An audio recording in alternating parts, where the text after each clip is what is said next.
pura-pura ngikutin, ada kesempatan, dan Kang Obi gigih berjuang gitu untuk mencapainya, dan sekarang bahkan sudah lulus S3 di sana. Iya, alhamdulillah. Jadi di balik semua keindahan itu ada pengorbanan dan kesusahan yang terjadi yang tidak semua orang lihat sebetulnya. Titel Akang di sana. Detailnya itu disebutnya Dr. Rernat ya. Rernat itu singkatan Rerum Naturalium. Jadi kalau dalam bahasa Inggris itu Doctor of Natural Science.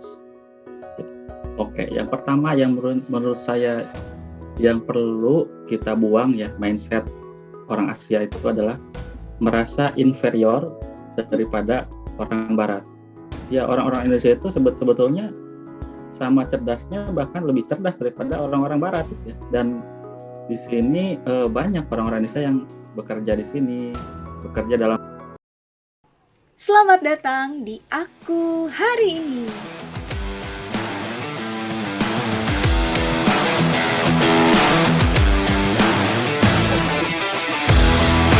Channel ini adalah media untuk bisa bebas berbagi, bercerita, belajar, dan bersilaturahmi. Jika Anda menyukai video ini, silahkan tekan loncengnya, lalu subscribe.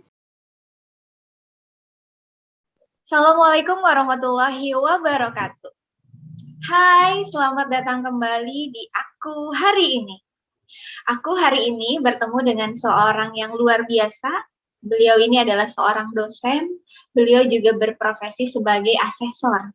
Dan saat ini beliau sedang ada di negeri seberang dan jauh di sana, yaitu di negara Jerman. Mari kita sambut rekan saya yang keren ini, rekan yang kece, Papa Muda. Mari kita sambut Kang Robi Zidni. Assalamualaikum. Waalaikumsalam warahmatullahi wabarakatuh. Kang Obi, sehat Kang? Alhamdulillah sehat. Alhamdulillah. Iya. Saya aja. Ya, Kang. Saya juga manggil dari dulu sebutannya Obi, Kang Obi ya, Kang ya. Walaupun di Jerman tetap dipanggil Akang tenanaon ya, Kang. Tenanaon. Sami-sami Sunda lah. Sami-sami Sunda. Kang, gimana kabar di sana? Lagi musim apa? Alhamdulillah di sini baik-baik saja. Di sini sekarang lagi musim summer atau musim panas ya. Jadi kalau di sini musim summer itu siangnya lebih lama. Ya, siangnya lebih lama, subuhnya lebih cepat ya. Sini subuhnya jam 3. Subuhnya jam 3. Maghribnya itu jam 10 malam. Kumaha eta? Kang Obi bingung nggak sih jadwal sama di Indonesia gitu, jadwal sholat gitu? Iya, termasuk jadwal sholat. Kalau jadwal sholat itu mau nggak mau harus menyesuaikan. Isanya kan itu baru jam 12 malam ya. Mau nggak mau baru tidur setelah Isya. Ya, jam 12 malam. Terus bangun lagi kan subuh jam 3. Artinya jam setengah 5 bangun sudah lewat subuhnya, udah terang. Sini tuh musim summer. Itulah uniknya lah kalau sini ya, itu perbedaan waktunya. Kalau summer, winter itu beda-beda. Kang Obi ini udah tahun keberapa di sana, Kang? Ini saya kan di sini sudah kurang lebih 3,5 tahun. Wow, 3,5 tahun pas lami ya, Kang ya? Ya, dulu awal berangkat tuh akhir 2017. Jadi akhir 2017 Desember itu. Sekarang kurang lebih 3,5 tahun lah. 3,5 tahun. Udah kayak Bang Toyib nggak sih, Kang? Nggak pulang-pulang. Nah, ini uniknya. Saya itu termasuk yang sering pulang juga. Jadi dalam 3,5 tahun itu ada kayaknya 3 kali lah pulang. 3 kali sempat pulang gitu ya. Jadi tiap tahun pulang.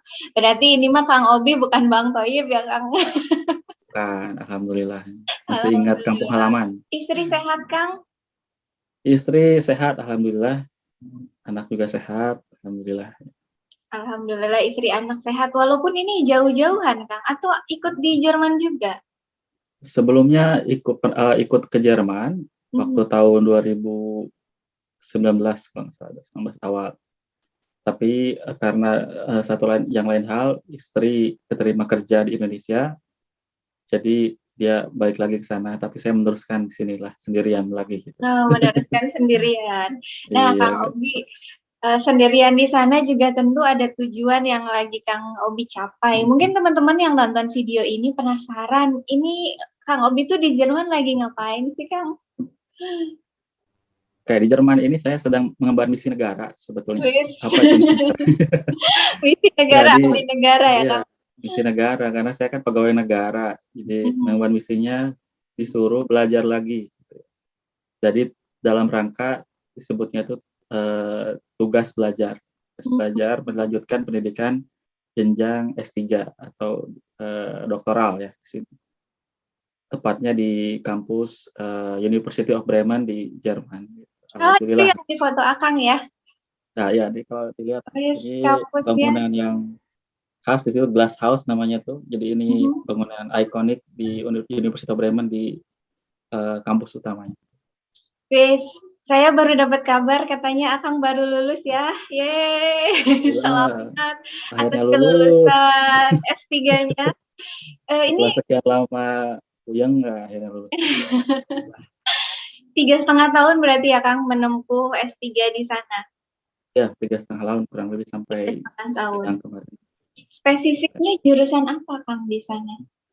Itu kalau di sini tuh disebutnya tuh chemi didaktik ya, atau dalam bahasa Inggrisnya itu chemistry didaktik. Itu tuh berhubungan dengan penelitian-penelitian di bidang pendidikan kimia. Ya, jadi bagaimana saya ditempatkannya nih di apa namanya, di Indonesia itu tugasnya sebagai dosen satu fakultas keguruan dan pendidikan, sehingga nanti penelitian-penelitiannya berhubungan dengan pendidikan kimia. Gitu. Jadi di sini tuh belajarnya tentang pendidikan kimianya itu, bagaimana mendidik calon guru atau bagaimana mempersiapkan calon-calon guru kimia, kurang lebih seperti itu. Oh, saya dulu kuliahnya pendidikan kimia, tapi saya lebih Ya, suka kan sama kita dulu sekelas. ya sekelas saya kalau belajar kimia sama Kang Obi. Kang Bisa Obi aja nih. kan pendidikan kimia itu adalah chemistry ya. Kalau Kang Obi senangnya membangun chemistry, jadi guru gitu ya ke siswa dan siswi. Ya, lebih hebat sih kalau TA ini, calon menyiapkan calon-calon manusia yang profesional juga nih, sama kurang lebih ya. Kurang lebih visinya tetap sama ya Kang, Ya, membantu sama. orang lain. Ya, ilmunya masih kepake sama-sama nih. Alhamdulillah. Atur nuhun loh Kang Obi, biasanya suka dibilang oh THM mah guru yang murtad katanya. Enggak, saya kira sama prinsipnya ilmu pendidikan, sama mendidik orang, mau baik itu calon guru atau profesional, sama. Saya pengen tahu nih Kang, gimana Akang beradaptasi negara lain sambil kuliah di sana? Apa yang Akang lakukan di sana? Adaptasinya gimana Kang?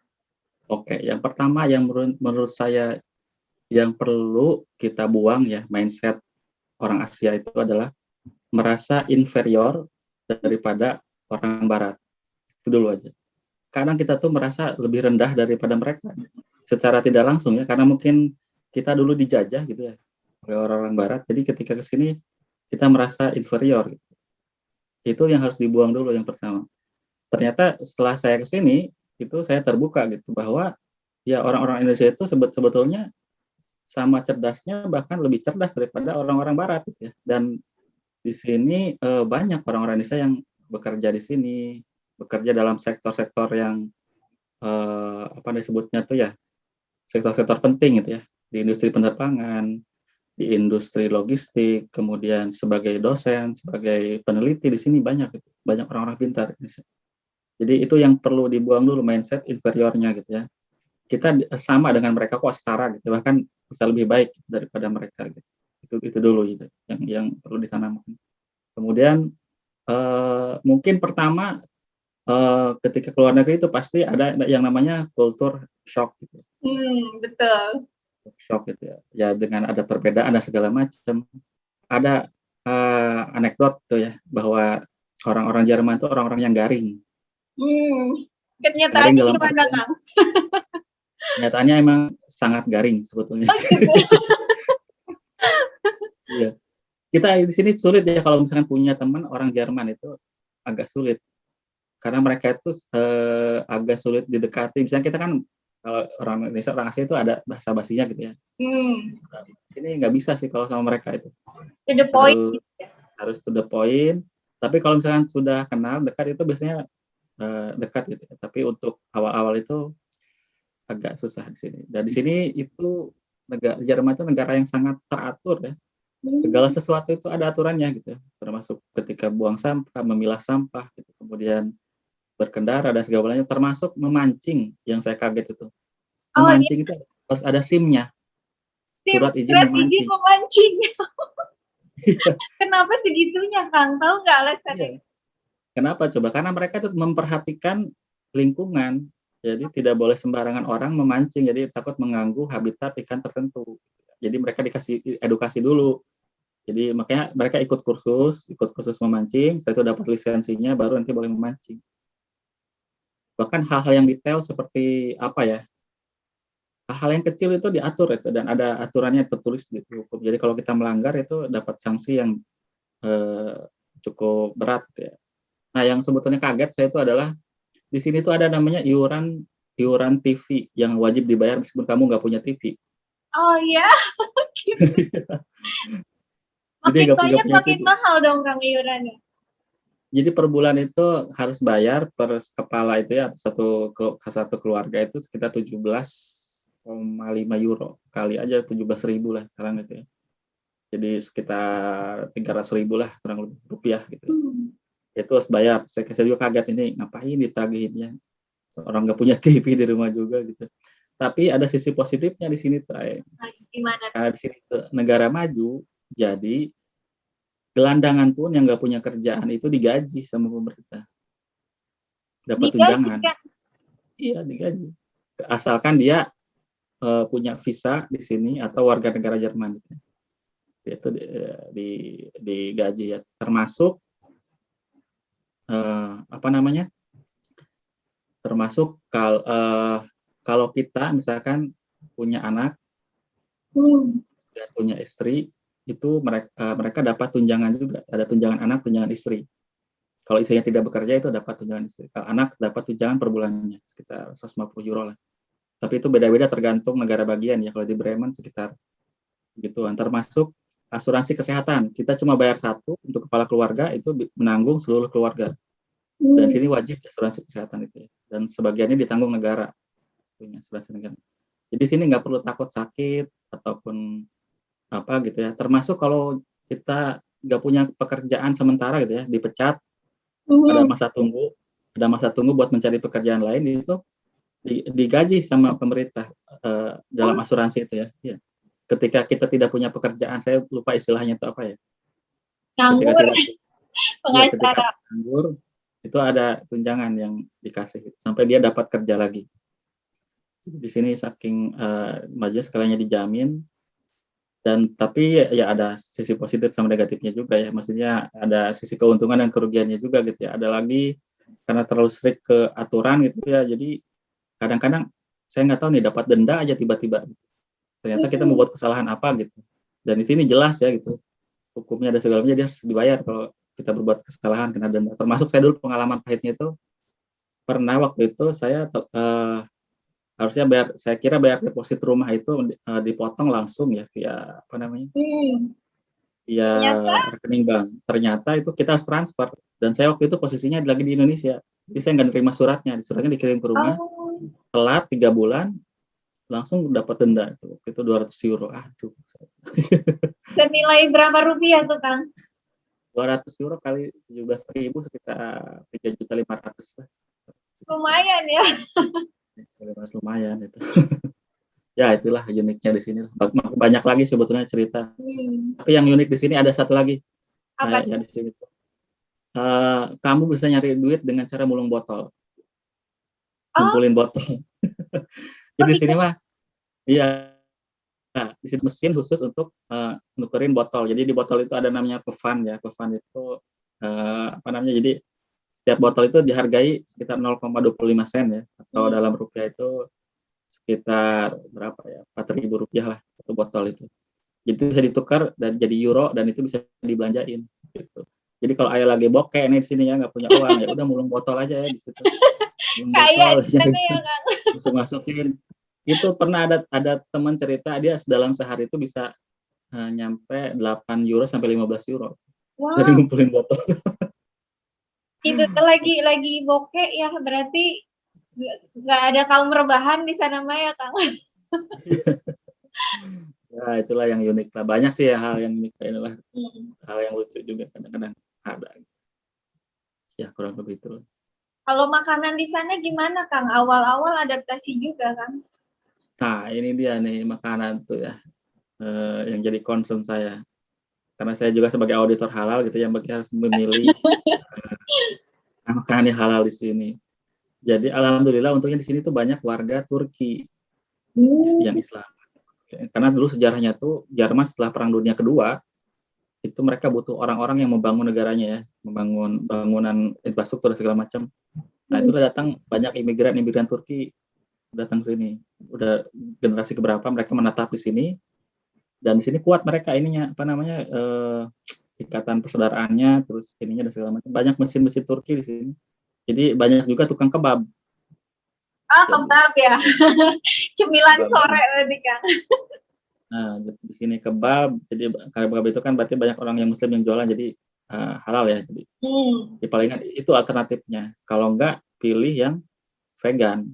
Nah, untungnya di Jerman itu di sini jadi setiap produk makanan atau apapun itu ada aturannya, ada sertifikasinya. Ya kalau vegan berarti benar-benar vegan, nggak ada unsur hewaninya gitu ya. Jadi palingan makan itu di kampus ada juga. Jadi disediakan kampus tuh yang khusus vegan, yang khusus menu biasa. Jadi kalau makan di kantin kampus disebutnya mensa ya kalau di sini tuh. Itu apa namanya? Pilih yang vegan itu. Pilih yang apa namanya? Dihindari babinya gitu lah. Seperti itu. Selebihnya ya masak sendiri. Ya, kayak waktu Rajin S1 ya. nggak mau.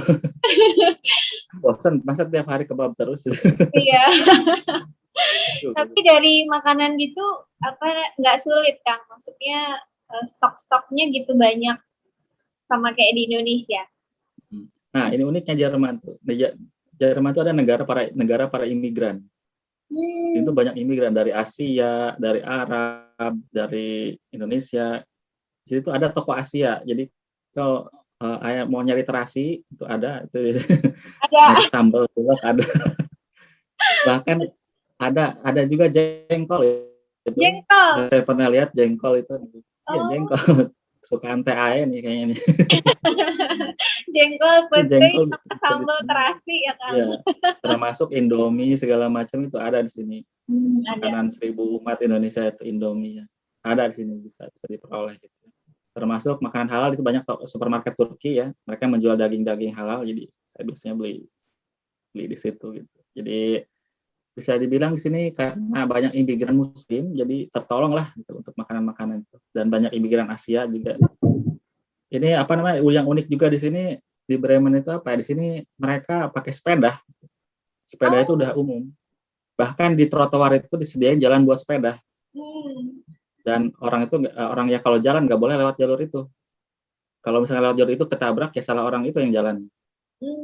Di sini sepeda itu betul-betul difasilitasi, makanya orang itu rata-rata ya kalau jarak dekat mereka pakai sepeda atau pakai transportasi umum yang terintegrasi di sini.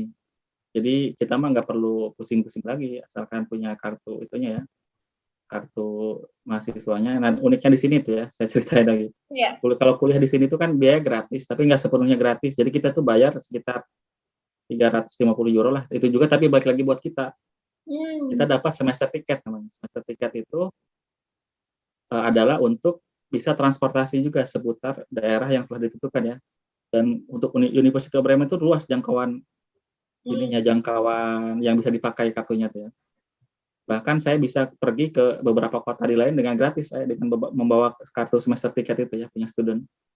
Bisa ke perbatasan Belanda pernah saya, dekat Amsterdam itu namanya daerah saya lupa lagi, daerah Lier ya kalau nggak salah. Kemudian ke kota-kota lain, misalkan ke Göttingen, ke Münster, ke Hamburg beberapa kali karena dekat ke Hannover, atau ke Wolfsburg, atau ke kota-kota lain yang dekat Bremen itu bisa gratis dengan hanya kartu itu untuk student ya. Di sini enak kalau mau pergi jalan-jalan bisa mikir ongkos gitu ya. Tinggal naik aja bawa kartu itu udah aman. gitu enak. Itu untuk mahasiswa aja berarti ya Kang ya, yang Ya kartu untuk mahasiswa mahasiswa. mau dari S1 sampai S3 itu ada kartu semester tiket namanya. Nah, Kang, dapat kartu ini kan sebenarnya berkah untuk Akang gitu ya. Tadi kuliah dapat beasiswa di sana, terus juga walaupun tadi separuhnya ada bayar, tapi pada akhirnya balik ke kita untuk Baik kita menggunakan fasilitas itu ya. Nah, kalau kuliahnya sendiri, Kang, beda sama di Indonesia gimana sih, Kang? Di Jerman sama di Indonesia? kalau saya lihat sih kalau kuliahnya mah sama kurang lebih ya. Hmm. Bahkan lebih canggih di Indonesia kayaknya kuliahnya tuh. Di Indonesia kan udah hebat konsepnya pakai ini metode itu dan segala macam. Oke. Tapi sebetulnya di sini tuh yang membedakan itu adalah mahasiswanya lebih kritis gitu. Mahasiswanya lebih kritis, jadi mereka itu tidak akan percaya dengan apa yang dikasih dosen begitu saja gitu. Iya. Jadi ketika di kelas itu diskusinya hidup gitu. Bahkan dosen tuh harus siap gitu ya kalau misalkan ditanya mahasiswa yang kritis gitu apa gitu itu harus siap. Kalau orang Jerman asli biasanya seperti itu. Karena emang ternyata setelah saya cerita dengan supervisor itu mereka emang dididiknya seperti itu. Dari sejak kecil itu harus menanyakan sesuatu itu kalau misalkan mereka kurang yakin ya tanyakan dengan kritis itu sih. Terus kalau dari segi kepintaran saya kira dengan orang Indonesia sama ya. Jadi kalau dari segi kepintaran itu kita sama-sama pintar, cuman kadang orang Asia itu nggak berani untuk nanya untuk apa gitu ya, kurang kritis gitu. Ya isinan gitu ya, bahasa kita nyaman gitu. Tapi kalau dari segi pembelajaran mah ya kurang lebih sama. Cuman yang beda mungkin di sini fasilitas ya, kalau untuk lab, kemudian akses ke buku, kemudian akses fasilitas kampus di sini lebih enak sih ya. Karena lebih lengkap gitu ya. Tapi selebihnya kalau dari sumber daya ya yang membedakan paling itu aja sih orang Jerman tuh dengan orang Indonesia. Dan di sini tuh biasanya mereka selain tadi ya kritis, itu biasanya penasaranan orang itu. Kepo. Tapi keponya positif ya Kang ya? Ya, pokoknya positif. Selebihnya masih dari segi IQ mah sama lah kayak orang Indonesia lah. Tapi dengan mereka kepo yang positif gitu ya, dengan segala fasilitas yang canggih, itu yang paling membedakan sama di Indonesia gitu ya Kang ya. Tapi budaya di sana, budaya ya, belajarnya akhirnya tinggi gitu ya. Tapi rata-rata mereka tuh gitu, jadi karena mereka merasa superior gitu ya. Makanya saya bilang kita jangan merasa inferior ya, kita tunjukin aja kemampuan kita gitu. Berkompetisi gitu ya, secara superior juga gitu. Seperti itu. Keren ya Kang Obi dengan berbagai ragam budaya di sana, karakter orang, lingkungan gitu ya. Jam waktu di sana sama Indonesia juga beda. 3,5 tahun di Jerman nggak berasa akan menjalani ini. Berasa banget sebetulnya. Berasa ya. Nggak berasa. Yang nggak berasa tuh yang lihat, yang nonton ya. Iya, betul. Perasaan cuma tahu Kang Obi kemarin mau ke Jerman dapat beasiswa, taunya begitu. Tahu-tahu saya yang dengar kabar udah lulus kok kemarin official. Oh iya, ternyata yang menjalani mah nggak semudah itu ya Kang ya. Betul sekali Bu TAE, aduh di balik itu banyak intriknya lah. Nah, Kang, mungkin cerita Akang ini jadi bisa menginspirasi orang lain gitu. Kalau tadi kan kita udah ngobrolin cerita Akang hari ini, khususnya perjuangan selama di Jerman gitu ya, untuk mendapatkan gelar S3. Kalau secara titelnya apa, Kang? Boleh diinfoin nggak? Titel Akang di sana. Detailnya itu disebutnya Dokter Rernat ya. Rernat itu singkatan Rerum Naturalium. Jadi kalau dalam bahasa Inggrisnya itu Doctor of Natural Science. Jadi dokter science, ilmu sains apa namanya? Ilmu sains lah, dokter ilmu sains kurang. Yeay, selamat Kang. Alhamdulillah. Akhirnya. Dan ini sedang siap-siap Kang mau pulang ke Indonesia atau masih menetap di sana? Pengennya sih lanjut lagi di sini, tapi kan nggak boleh ya, harus balik lagi ke negara asal, mengabdi dan sebagainya ya. Jadi insya Allah sih jadi setelah defense kemarin sidang itu saya nunggu dulu sebulan untuk proses ijazah ya, sampai jadi akhirnya bisa diambil kemarin dan sudah dilegalisir. Kemudian insya Allah nanti minggu depan kembali lagi ke Indonesia dan sibuk lagi ya di kampus mengajar lagi. Sebetulnya sekarang juga udah mengajar nih, sebetulnya semenjak beres sidang itu langsung suruh ngajar. Karena ada program sertifikasi profesi guru ya, training guru-guru untuk sertifikasi. Saya udah ngajar online tiap hari. Bahkan. Wow. Dan kemarin itu ngajar karena perbedaan waktu ya, di sana pagi di sini malam, ya saya ngajar jam 2 malam di sini. Di sana jam 2 malam ngajar. Jam 2 malam bangun ngajar. Aduh. Berarti kalau kemarin selama kuliah itu Akang jatuhnya cuti gitu ya Kang ya? Iya, disebutnya cuti, tugas belajar ya. Tugas belajar. Setelah dinyatakan official lulus, itu langsung kembali ke profesi Akang, walaupun di sana udah mulai ngajar online gitu ya Kang ya? Iya, balik lagi ngajar. Ya, kita kan digaji juga, meskipun tugas belajar tetap digaji oleh negara. Masya Allah, berkah banget Kang Obi, sesuai dengan kegigihannya gitu ya. Belajar difasilitasi, rezeki juga dapat. Ini pengalaman belajar yang luar biasa. Nah, Kang Obi, nanti kembali ke Indonesia berarti Akang menjalani sebagai dosen lagi di Untirta ya Kang ya? Ya, Untirta. Nah, selain profesi dosen ini, Akang juga ada profesi lain apa nih Kang? Boleh cerita Kang?